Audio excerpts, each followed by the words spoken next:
त्यानंतर आता ऑपरेशन तुतारीची चर्चा आहे. राष्ट्रवादी काँग्रेस शरद पवार पक्षाचे खासदार अमोल कोल्हे, डॉक्टर अमोल कोल्हे यांनी असं म्हटलंय की समजा जर महायुतीकडून ऑफर आली तर विचार करू.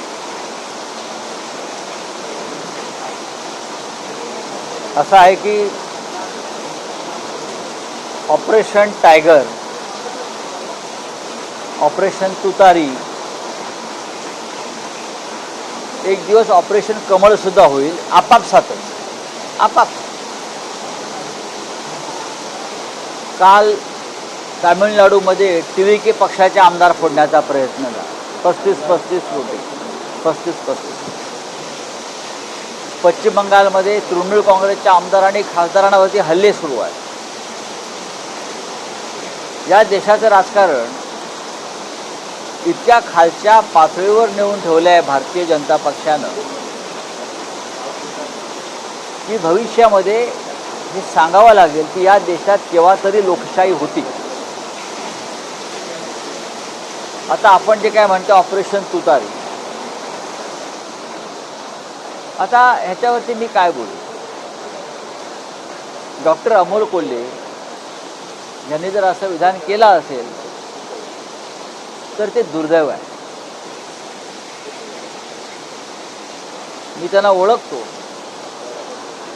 ते छत्रपती संभाजीराजांची भूमिका करतात. सध्या महात्मा फुल्यांच्या भूमिकेत आहेत. छत्रपती संभाजी आणि महात्मा फुले हे स्वाभिमानी आणि धर्माभिमानी होते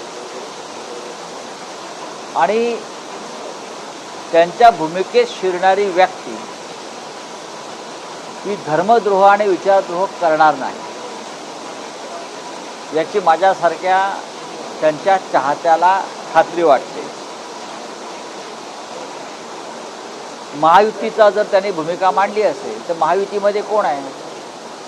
महायुतीमध्ये धर्मद्रोही आहे, रामद्रोही आहेत ना.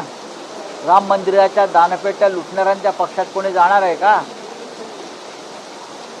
किंवा हिंदुहृदय सम्राट शिवसेना प्रमुख बाळासाहेब ठाकरे यांच्या पक्षाशी बेईमानी करणाऱ्या शिंद्यांच्या गटात कोणी जाणार आहे का? हे एकत्र आहे सगळे. हे रामद्रोही हिंदुद्रोही एकत्र आहे.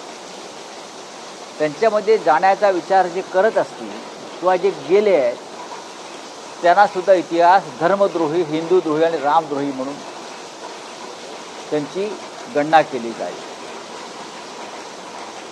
कोणत्या अर्थानं कोल्हे बोललेत मला माहीत नाही, पण कोल्हे हे जेव्हा शिवसेनेबरोबर होते तेव्हा त्यांनी शिवसेनेत निष्ठेने काम केलं.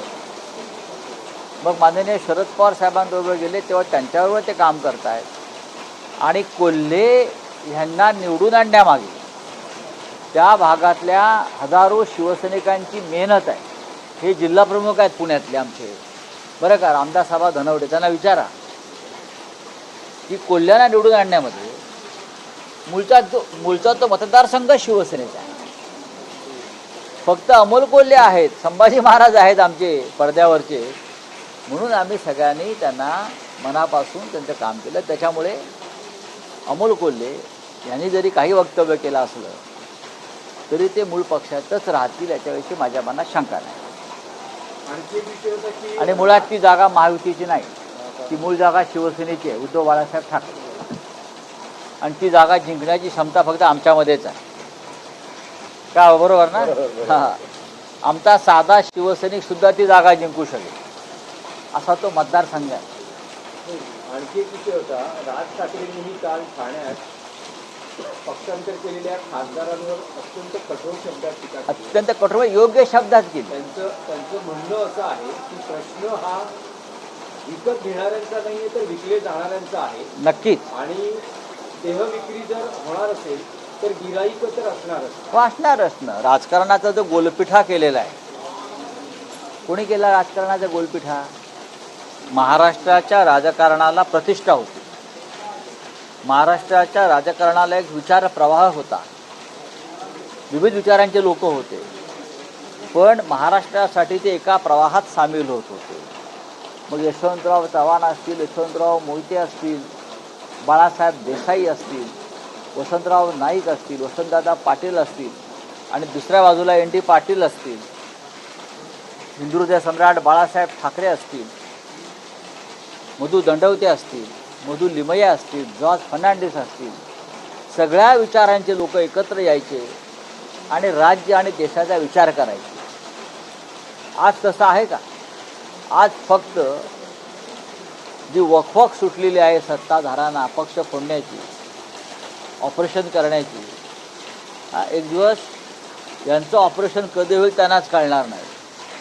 आता मी जर काय अगदी परखड बोललो तर म्हणा संजय राऊत शिवी देतो, पण ज्या भाषेत जी भाषा एखाद्याला कळते त्या भाषेत बोलणं गरजेचं असतं. यांचा DNA एकदा टेस्ट करावा लागेल या सगळ्यांचा. हे खरोखर यांच्या अंगामध्ये महाराष्ट्राचं रक्त आहे की नाही, का भेसळ आहे. ऑपरेशन तुतारी करताय, मग ऑपरेशन आमचं पक्षाचं टायगर बिगर हे नावं देऊ नका ऑपरेशनला. हे लांडगे आहेत, हे कोल्हे आहेत आणि बेसावध ठेवून तुम्ही अशा प्रकारची जी कामं करताय सत्तेचा वापर करून, यात कुठलं शौर्य आहे? राज ठाकरे जे बोललेलं आहे ते अत्यंत योग्य आहे. दोन्ही बाजूने आहे ते. माल विकायला तयार आहे ना, माल विक्रीसाठी आधी तयार केला जातो. सचिन अहिरांचं काय झालं? सचिन अहिरांचं काय झालं? इकडले जे आमचे खासदार आहेत त्यांना फोडल्याचं बक्षीस म्हणून त्यांना उपसभापती केलं. पक्षात राहून त्यांनी कसं केलं की ते शिवसेनेमध्ये आहेत, पण काम कोणाचं करत होते? शिंदे गटात, भाजप, फडणवीसांनी. इकडले जे खासदार आहेत जे फुटले शेवटच्या क्षणी, त्याच्यामध्ये फार मोठी कामगिरी ही सचिन अहिरांनी बजावली. आमदारांचं असं म्हणणं आहे की राज ठाकरेंच्या या विधानावर त्यांच्यावर हक्कभंग काही हरकत नाही, पण आम्ही आणणार नाही. आणा ना. कारण त्यांचं असं म्हणणं होतं की एकेकाळी आम्ही राज ठाकरेंबरोबर काम केलं. उद्धव ठाकरेंना जे आमदार, खासदार, नगरसेवक सोडून जाते, स्वतः राज ठाकरेही उद्धव ठाकरेंना सोडून गेले होते. तर ह्या सगळ्या गोष्टी हा विषय इथे चर्चेचा नाही आहे. महाराष्ट्र नवनिर्माण सेनेचे प्रमुख राज ठाकरे यांनी सध्याच्या राजकारणातलं जे सत्य आहे परखड ते सांगितलं.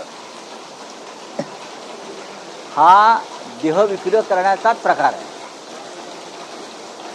जो पेजेला देईल त्याच्या शेजेला जाईल. पेजेला देईल त्याच्या शेजेला जाणाऱ्यांची अवलाद राजकारणात निर्माण झालेली आहे दुर्दैवानं. पण उद्या हेच भाजपचे किंवा शिंदे गटाचे लोक त्याच पद्धतीनं दुसऱ्यांच्या शेजेवर जायला कमी करणार नाहीत. आम्ही तुम्हाला मुलांसारखं सांभाळलं, आमदार खासदारांना पद प्रतिष्ठा दिली, सन्मान दिला आणि त्यांनी डोळा मारला, तुम्ही तिकडे गेलेत.